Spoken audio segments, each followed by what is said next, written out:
Hey everyone, Minutia Minute here, coming at you guys with another 365 movie challenge video.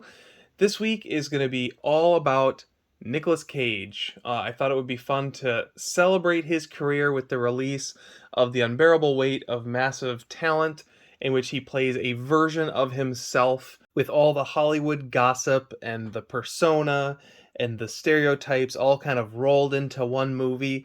What better opportunity is there than now to look back on Nicolas Cage's career? Now, I have to admit, right up front, I am a Nicolas Cage fan. Like, I think he is legitimately a great actor. He's sort of become somewhat of a meme over the last 10 plus years, but you look back at his body of work and no one's doing what Nicolas Cage is doing, and sometimes that works great and sometimes it doesn't. It really sort of depends on if the filmmaker really knows what to do with him. His career has had a lot of different iterations over the years, from the Valley Girl doofus character to an action hero in movies like The Rock, to a more indie turn recently with movies like Mandy and Pig, which represent, in my opinion, some of his all-time best work. He's definitely an actor with the reputation of someone who says yes to too many or the wrong projects, but there's always a fair amount of thoughtfulness behind what he does that I think he doesn't get credit for. Before we get into this week's reviews, I just really quick want to shout out a movie. If you've never seen it, it's a great little documentary called The Death of Superman Lives: What Happened, directed by the late John Schnepp, that tells the story of the failed Tim Burton Superman reboot from the mid-90s. While this film has interviews with a lot of key players, including Tim Burton himself, they were never able to get Nicolas Cage for this, but there's a lot of archival footage of Nicolas Cage, not just in the Superman suit, but just talking, reasoning, discussing his thoughts on Superman and how he wanted to play the part. And whether you agree with him being cast as Superman or not, he's certainly someone who had an interesting take and wasn't just doing it for the sake of ego necessarily. So I definitely would recommend checking this movie out if you haven't seen it. But of course, we're not here to talk about movies I've seen, we're here to talk about movies I have not seen. I've seen a lot of the Nicolas Cage heavy hitters from over the years, but there were definitely some pretty significant gaps in my Nicolas Cage movie experiences. So I'm going to go over 7 movies with you guys. We'll go from the oldest to the newest, culminating with the release of The Impossible Weight of Massive Talent. So if you're curious about my thoughts on that movie, be sure to stay to the end. We actually got to see it at a preview screening last week, so I'm very excited to finally get the chance to talk about it. But before we get to that, we have to go all the way back to 1987 for the movie Moonstruck, which is a movie that swept the Academy Awards for that year, starring Cher and Nicolas Cage in really a supporting role. It's really a Cher movie, although I didn't necessarily know that going in. It basically tells the story of sort of a Italian sex farce in which Cher falls in love with the brother of her fiance, played by a love-tortured Nicolas Cage. This movie was kind of interesting because I really didn't know anything about it going in. The only thing I knew was that it starred Cher, it had Nicolas Cage in it, and at some point she kicks a can down a street, because I remember seeing a clip of that on some kind of MGM movie compilation trailer in front of like a DVD probably, or maybe a VHS. It was certainly decent. Norman Jewison is really great at like diving into sort of a subculture, in this case sort of Italian Americans, and really inhabiting that world and creating characters that you can really fall in love with even if you're not yourself Italian American. Knowing that it had won like 4 Academy Awards or something like that, I guess I just kind of expected more. Cher, who is the reason I kind of hadn't watched the movie yet, does give a very solid performance. If I had a criticism, she seems like a very average person for the first half of the movie, and then she sort of gets dolled up to go to the opera, and all of a sudden she looks fabulous, like Cher looks fabulous. At which point I was kind of taken out of the movie because she had the big hair, and it just seemed like I was watching Cher at that point. Nicolas Cage himself, for whom we really watched the movie for, I thought gave a great performance in this. Maybe a little bit more reserved than we'll see in some of the other movies coming up, but he does play a broad, love-tortured soul.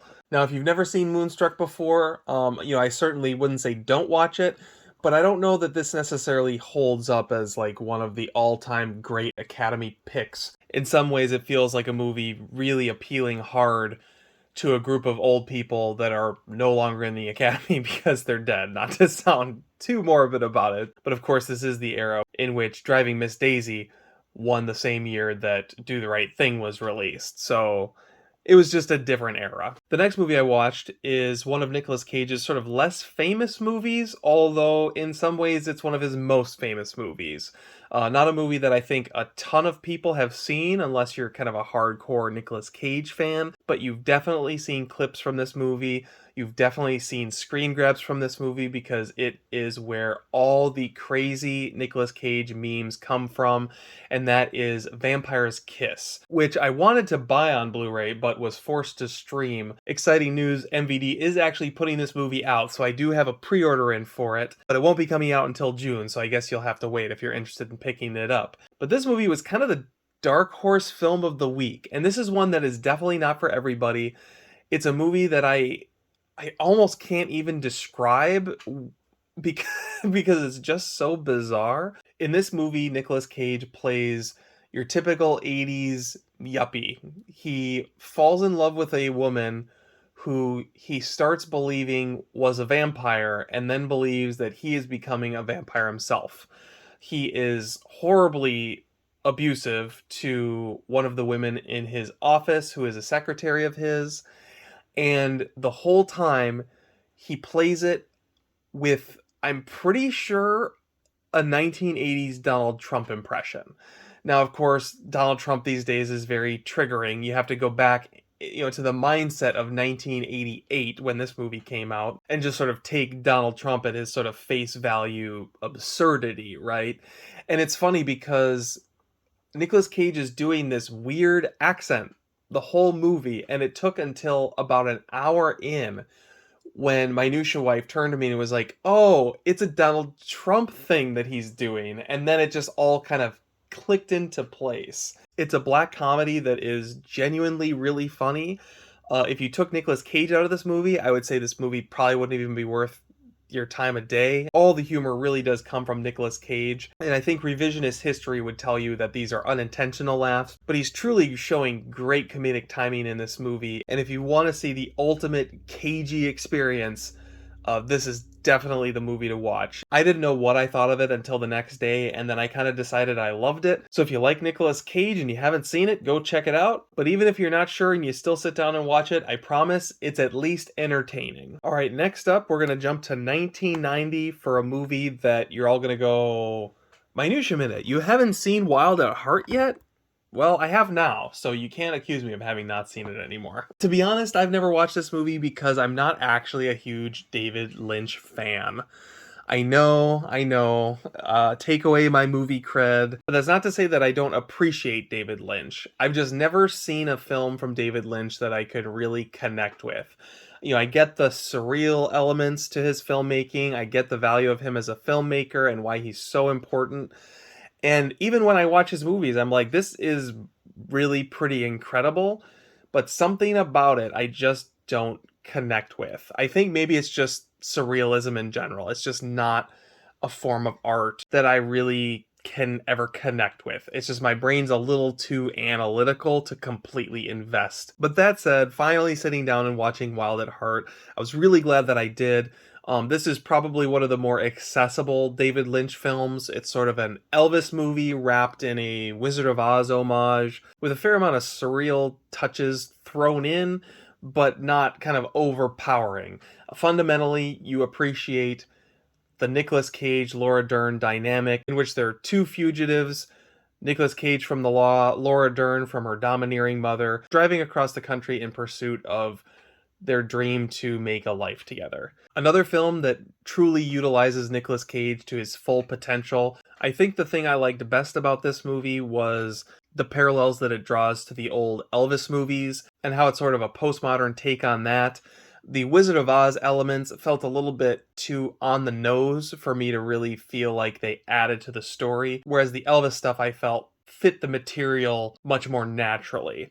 If I had a major criticism for this movie, it would really be the last act. You have a road movie in which, the characters never make it to their destination, which that in and of itself I'm fine with. but they sort of get mired at the halfway point, both across the country and halfway through the movie. And there's a significant thing that happens with Laura Dern that causes her to sort of be bedridden and sidelined for a large part of the climax, which I felt really kind of took away from the two against the world element that you had playing for the first two-thirds or so of the movie. When you have two foolish teenagers running off together in your film, they're ultimately going to grow as characters, and Nicolas Cage seems to get the opportunity to do that, whereas Laura Dern kind of doesn't. Or maybe it's not that she doesn't, but it doesn't happen on screen. It sort of happens in this weird in-between space. I would bet money that the way this film ends is not how the book ends.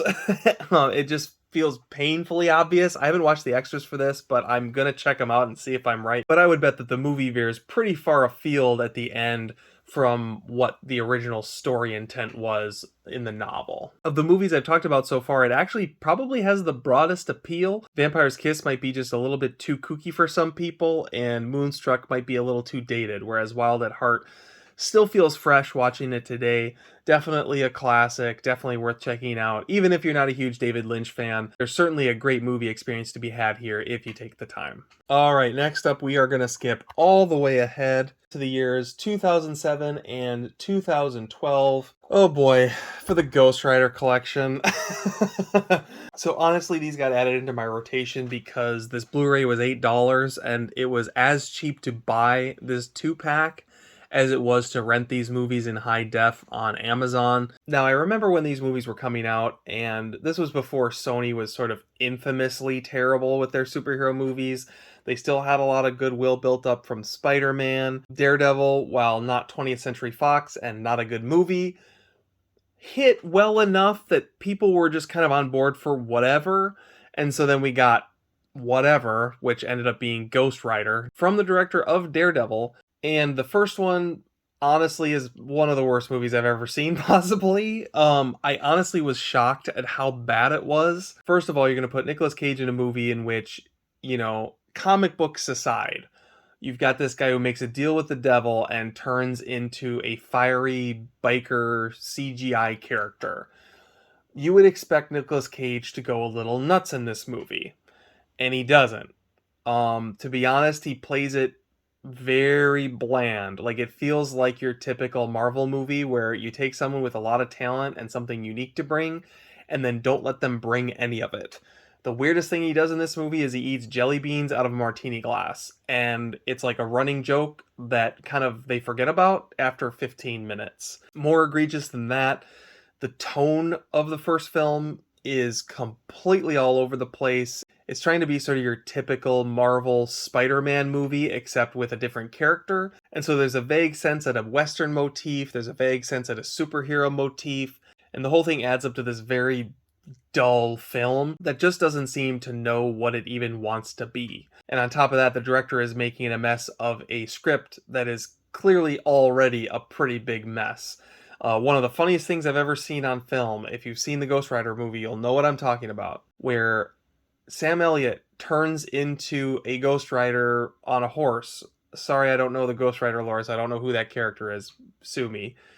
And he's like, I'll ride into battle with you, my friend. And then they ride into battle and they play, I'm pretty sure it's the theme song to Bonanza, but it's like slightly more rockin' version of that, which is horribly embarrassing. And then they get to the camp where they're going to have the big climactic showdown. And then Sam Elliott's like, well, I guess I'll go home now. And then he just leaves the movie. Period. And then Nicolas Cage goes in and has his big last fight. One of the strangest climaxes I've seen in a movie. The last thing I'll complain about is the CGI in this. I remember seeing the trailer that it didn't look good, like way back in 2007, and it certainly doesn't hold up today. He has this sort of cartoon skull. When he has his skull face, it looks weirdly disproportionate to the rest of his body and looks sort of like a plastic Halloween thing rather than like an actual skull. Now, having simultaneously laughed and cried through the original Ghost Rider, I actually ended up doing a double feature and went right into Ghost Rider Spirit of Vengeance. And it was interesting because I would say Spirit of Vengeance is a significantly better movie. Now I say that with an asterisk because, Ghost Rider is an F minus and Ghost Rider Spirit of Vengeance is like a D if I'm being generous. Still not a great movie, but what it did have was a consistency of tone.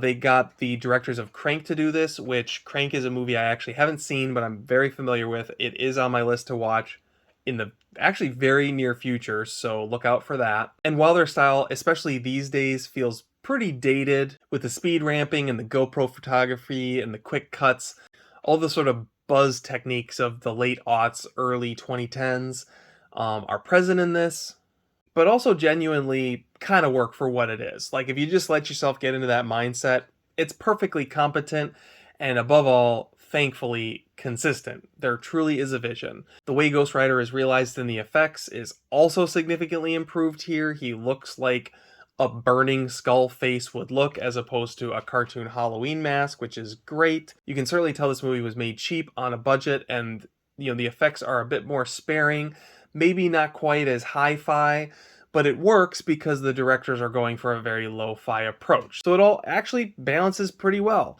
On top of that, you could follow the story. You got to see Nicolas Cage actually act like Nicolas Cage. The best parts of the movie are when he's transforming from Johnny Blaze into the Ghost Rider because he really gives a great manic performance for those transformations.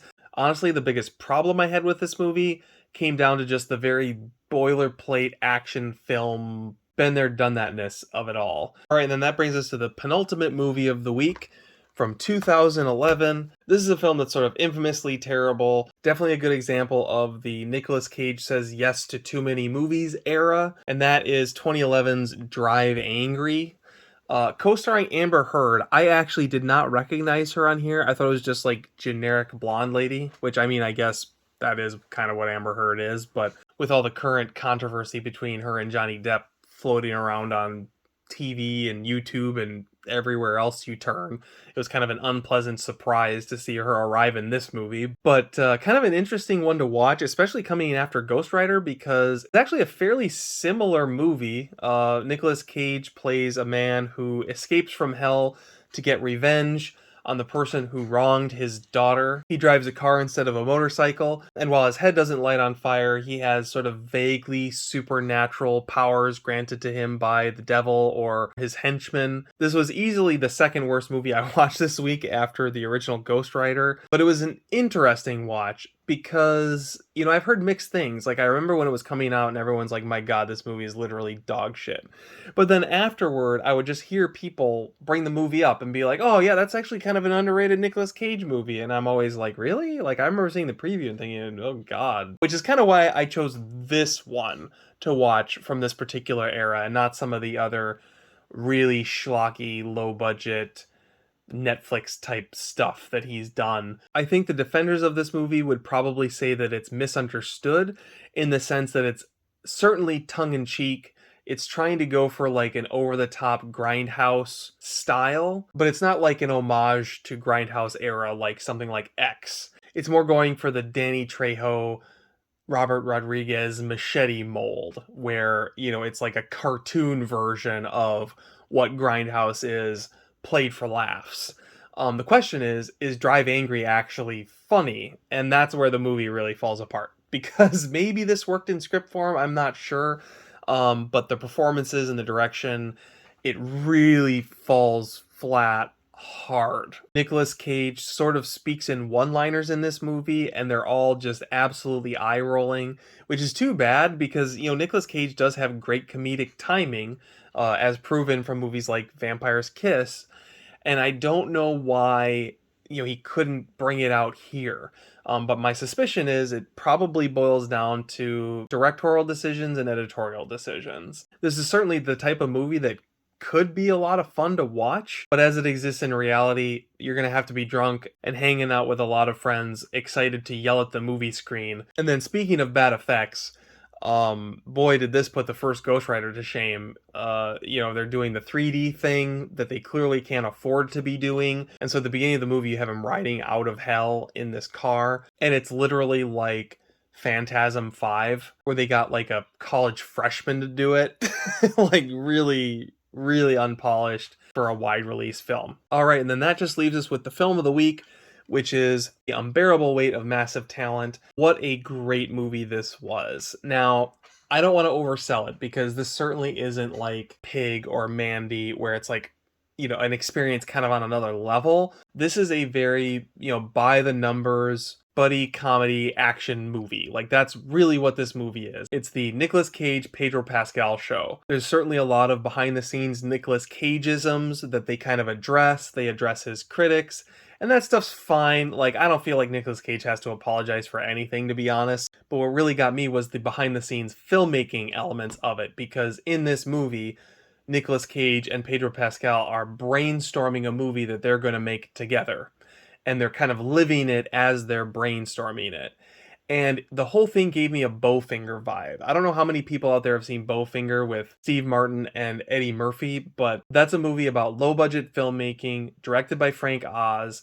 It's really funny and just kind of a love letter to movies. And that's kind of the vibe I got when I was watching The Unbearable Weight of Massive Talent. And to be honest, like, I am a hard sell when it comes to comedies. I get that it's obviously very subjective, but I really don't like a lot of modern comedies. It's a lot of mugging for the camera and just comedians just acting weird and saying stupid stuff to just get a laugh. It's like the equivalent of comedy jump scares, where it surprised you so you laughed, as opposed to it was actually a well-crafted, thoughtful joke. And I was dying laughing during this movie because it was legitimately funny and there were actual jokes in the movie.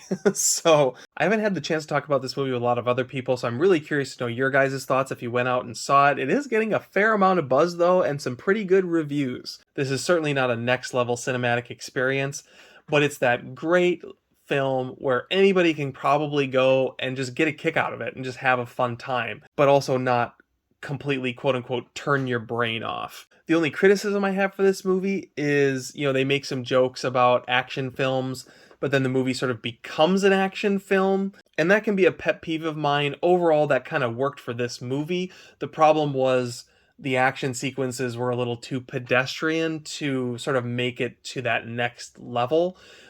You kind of want to relive the 90s action era Nicolas Cage glory days, and they're certainly trying to do that, but they never quite get there. Of course, they're going up against movies like The Rock, Con Air, Face Off, Gone in 60 Seconds, like some pretty heavy hitter movies with some pretty heavy hitter action directors. So of course they're not going to reach that caliber, but it's hard not to call them on that when, they bring it up and then present it to you. Ultimately, that's just a minor quibble. It was still entertaining to watch, and it was fun seeing Nicolas Cage get into these predicaments. So I hope you guys enjoyed This Week in Movies. What do you guys think of Nicolas Cage? Let me know down in the comments below. I genuinely think he's a great actor, and even after watching movies like Drive Angry, I haven't changed my mind. The dude has got something special about him. That's what I say. I will be back Tuesday with some Batman comic book reviews, so be sure to check those out. In the meantime, I hope you guys have a great week in movies, and thanks for watching this video. Take care.